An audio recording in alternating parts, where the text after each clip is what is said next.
Hello students, today we are going to start important terms related to the NPO non-profit organization की important terms को discuss करेंगे।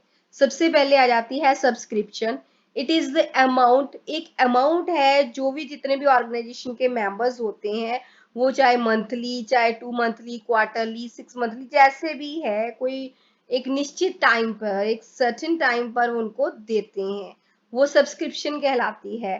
The total amount of subscription received during the year period is shown in the receipt side। जितनी भी subscription पूरे साल में receive की है उसको रिसीप्ट साइड में, डेबिट साइड पर शो करते हैं, रिसीप्ट पेमेंट अकाउंट में। और जो सब्सक्रिप्शन ऑफ करंट पीरियड की है उनको इनकम साइड पे शो करते हैं, क्रेडिट साइड का इनकम एंड एक्सपेंडिचर्स अकाउंट में। उसके बाद इसको इस तरीके के साथ कैलकुलेट किया जाता है कि जितनी सब्सक्रिप्शन हमने पूरे ईयर में रिसीव्ड की है सबसे पहले वो लिखेंगे, उसमें ऐड करेंगे outstanding at the end of the current year. जो आपकी आउटस्टैंडिंग थी एंडिंग की वो भी ऐड होगी इसी साल में। उसके बाद subscription outstanding in the beginning of year, क्योंकि हम क्या करते हैं एंडिंग में ऑलरेडी इसको एडअप कर लेते हैं, फिर दोबारा बिगिनिंग में हम उसको माइनस पे लेते हैं क्योंकि एक बार हम उसको एड अप कर चुके हैं। नेक्स्ट हम एड अप करते हैं subscription received in advance in the beginning of year. जब बिगिनिंग चलता है तब हम एडवांस लेते हैं, वो आ जाएगी, वो एड अप होगी। और subscription received in the advance at the end of the period, जो at the end of the year होती है वो नेक्स्ट ईयर की होती है, इसलिए हम उसको माइनस कर देते हैं, नेक्स्ट ईयर में हम उसको प्लस करते हैं। तो सब्सक्रिप्शन टोटली जो होती है वो इनकम एंड एक्सपेंडिचर अकाउंट में शो की जाती है। ये इसका अकाउंट है सब्सक्रिप्शन का ही, जिसमें outstanding in the beginning of year और आपके पास जो रिसीव्ड होती है eight the end of the year वो लिखकर दूसरी साइड पर हम लिखते हैं बैलेंस ब्रॉट डाउन ले लेते हैं। उसमें आपके पास received advance during the previous year, subscription received during the year और balance carry down outstanding at the end year. और यहाँ पर डेबिट साइड पर आप बैलेंसिंग फिगर शो होती है जिसको हमने इनकम एंड एक्सपेंडिचर अकाउंट में शो पोस्ट करते हैं। नेक्स्ट आपके पास आ जाता है सब्सक्रिप्शन आउटस्टैंडिंग जो at the end of the year, वो आपके एसेट्स भी होते हैं, एसेट साइड पर शो करते हैं, कहाँ पर, बैलेंस शीट में। और जो एडवांस होती है उसको आप प्रीपेड जिसको हम कहते हैं वो आपके लायबिलिटी साइड पर शो होती है। अब नेक्स्ट आ जाता है डोनेशंस। डोनेशन क्या है, एक तरीके का गिफ्ट है जो कैश फॉर्म में भी हो सकता है, प्रॉपर्टी फॉर्म में भी हो सकता है। वो एक अपनी वॉलंटियर्स जो अपनी मर्जी से एनपीओ को डोनेट करते हैं। तो वो the donation received appears in the receipt side of the receipt and payment. जो भी डोनेशंस होती हैं चाहे वो स्पेसिफिक हो चाहे वो जनरल डोनेशंस हो, वो रिसीप्ट साइड पर शो हो जाती है रिसीप्ट एंड पेमेंट अकाउंट में। डोनेशंस को मेनली दो कैटेगरी में मैंने बोला था अभी, जनरल और स्पेसिफिक। जनरल डोनेशन आ जाता है it is a donation receive without specific, कोई पर्पस नहीं है, सिंपल डोनेशन, डोनेट किया है मनी, कोई पर्पस नहीं बताया भी किस चीज के लिए डोनेट किया। डोनेशन फॉर पर्पस यानी कि donation for school, donation for books, donation for prize, यानी एक पर्टिकुलर चीज बोल दिया वो पैसा उसी के लिए ही खर्च होगा। जनरल डोनेशन जो है वो रेवेन्यू इनकम है, इनकम एंड एक्सपेंडिचर में शो होती है।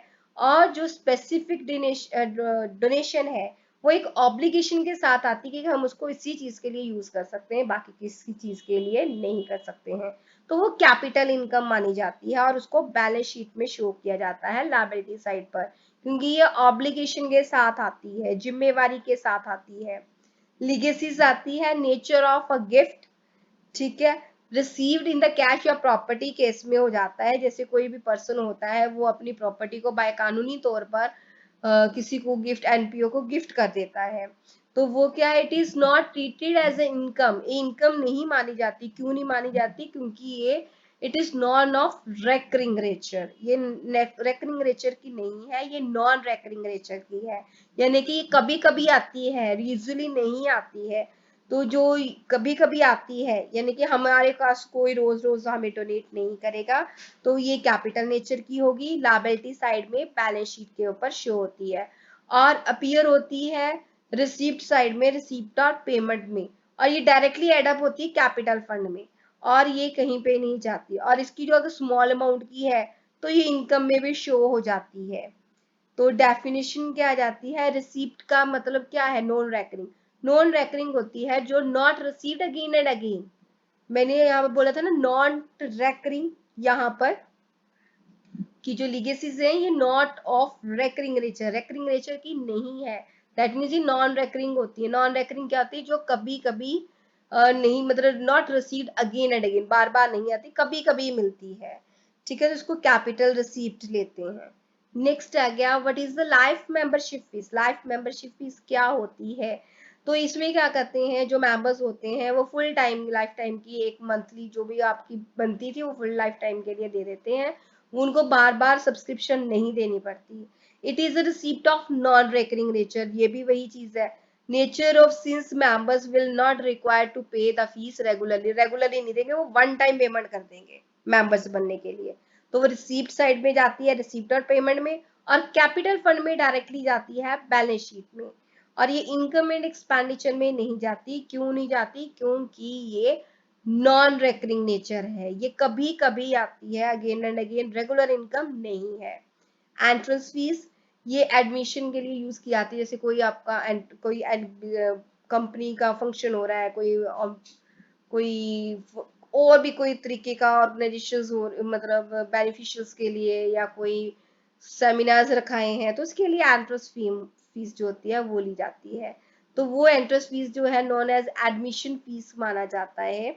जैसे एक मेंबर एंटर करता है फर्स्ट टाइम, तो उसको एंटर करने के लिए जो एडमिशन फीस लगती है वो यहाँ पर एंट्रेंस फीस कहलाती है, मेंबर्स बनने के लिए।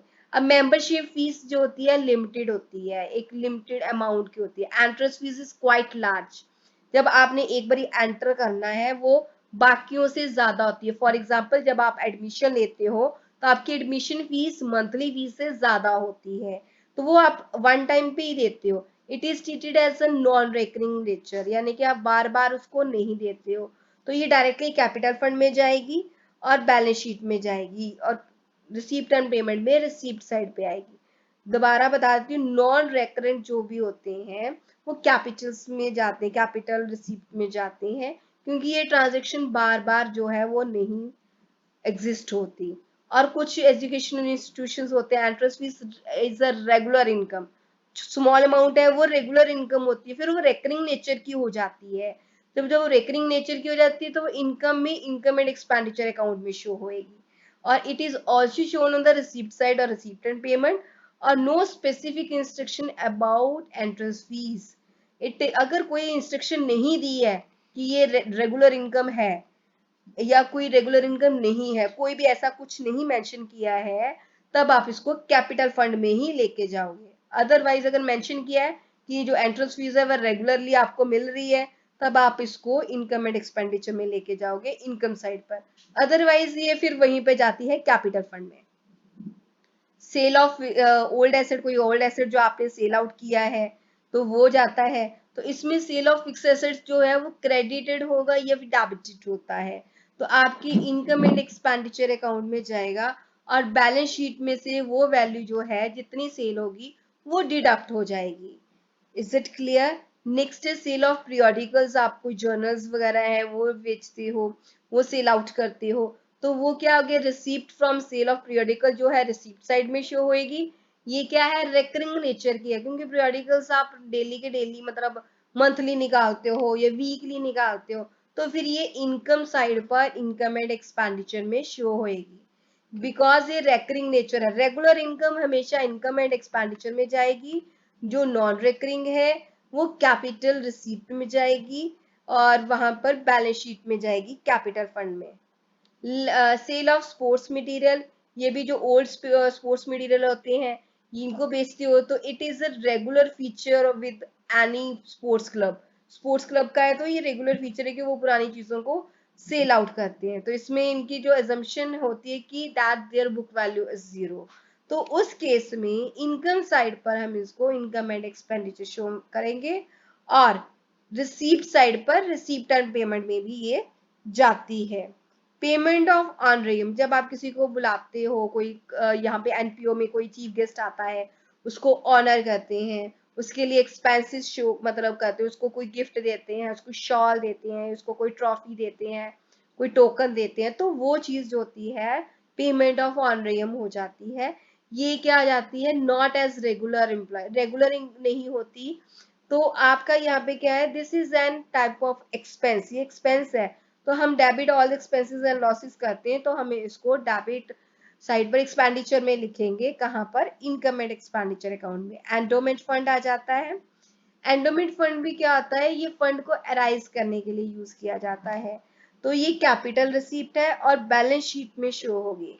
जब आपके यहाँ पे आपके सामने डायग्राम भी बड़ा अच्छा बना हुआ है कि जब कोई स्टैब्लिश करता है, उसके बाद वो ग्रो करता है, फिर कंटिन्यू करता है, तो ये एंडोमेंट वर्क कहलाता है। धीरे धीरे जो फंड है वो इंक्रीज करता है, तो ये कैपिटल रिसीप्ट होती है। गवर्नमेंट ग्रांट आ गई, स्कूल्स कॉलेजेस को या चैरिटेबल हॉस्पिटल्स हैं, उनको गवर्नमेंट ग्रांट प्रोवाइड करती है। तो ये रिसीप्ट साइड में होती है, रिसीप्ट एंड पेमेंट्स में। और ये क्या आती है, रेकरिंग ग्रांट होती है। तो हम इसको रेवेन्यू रिसीप्ट लेते हैं, क्योंकि ग्रांट जो है गवर्नमेंट से मिलती रहती है। तो ये इनकम साइड पे जाएगी, क्यों, ये रेकरिंग नेचर की है, रेगुलर इनकम ट्रीट हो रही है, तो इनकम एंड एक्सपेंडिचर में जाएगी। अगर कोई grant such as building grant आ गई, ये किसी पर्टिकुलर चीज के लिए है, तो ये कैपिटल रिसीप्ट में जाएगी, क्योंकि कोई पर्टिकुलर चीज के लिए अगर ग्रांट दी जा रही है तो वो रेगुलर इनकम नहीं होगी, वो नॉन रिकरिंग नेचर पे जाएगी। तो फिर वो किस में जाती है, वो कैपिटल रिसीप्ट में जाती है। Is it clear? So special funds जो होते हैं, जैसे कोई प्राइज फंड आ गया, स्पोर्ट्स फंड आ गया, कोई एनुअल फंड्स आ गए, तो वो क्या हो गए, एक पर्टिकुलर है विद ऑब्लिगेशंस। तो फिर वो किस में जाते हैं, ऐसे फंड जो एक स्पेशल फंड, स्पेसिफिक एक पर्पस के लिए यूज किए जाते हैं, तो वो इसमें इनकम एंड एक्सपेंडिचर्स में नहीं जाते हैं। वो डायरेक्टली उस फंड में से डिडक्ट होंगे जिसमें से वो अकाउंट, जैसे प्राइज फंड बना है उसमें से कोई खर्चा किया तो वो प्राइज फंड में से माइनस होगा। स्पोर्ट्स फंड है, स्पोर्ट्स फंड में से इक्विपमेंट लिए तो स्पोर्ट फंड में से डिडक्ट होगा। यानी कि ये पर्टिकुलर फंड में से ही जाएगा। इसमें मैंने हाईलाइट भी किया है, income on such investment is added to the respective fund. जो रिस्पेक्टिव फंड है, इनकम है वो उसी में जाएगी, अगर एक्सपेंसेस है वो भी उसमें से ही डिडक्ट होंगे। नेक्स्ट आ गया स्टेशनरी, यानी जो कंज्यूमेबल आइटम्स है, कोई स्टेशनरीज है, जो भी चीजें होती हैं, वो आपकी यहाँ पर लिखते हैं charge to income and expenditure, क्योंकि रेगुलर पे आप खर्चा करते हो। ठीक है, स्मॉल खर्चा है, छोटा बहुत खर्चा है, तो ये इनकम एंड एक्सपेंडिचर में एक्सपेंडिचर वाली साइड पर जाता है। और इसको आप वैसे ही आप स्टेशनरी कंज्यूम जो है वो फाइंड आउट करते हो, फिर वो इनकम एंड एक्सपेंडिचर्स में शो करते हो, और जो क्लोजिंग स्टॉक होता है वो डायरेक्टली बैलेंस शीट में जाता है। ये है कैलकुलेशन ऑफ एक्सपेंसेस जो भी आप करते हो, चाहे वो स्टेशनरी पे करते हो या कंज्यूमेबल गुड्स पे करते हो। तो जितने भी amount paid during the year होता है वो लिखते हैं, आउटस्टैंडिंग एक्सपेंसेस प्लस करते हैं, प्रीपेड एक्सपेंसेस जो बिगनिंग करंट ईयर की हैं वो माइनस करते हैं। उधर आपके आउटस्टैंडिंग एक्सपेंसेस जो बिगिनिंग के है करंट ईयर के, वो माइनस करते हैं, और prepaid eight the end of the current year जो है वो भी लेस करते हैं। तो आपका जब वो बैलेंसिंग फिगर आ जाती है वो इनकम एंड एक्सपेंडिचर में शो करते हैं।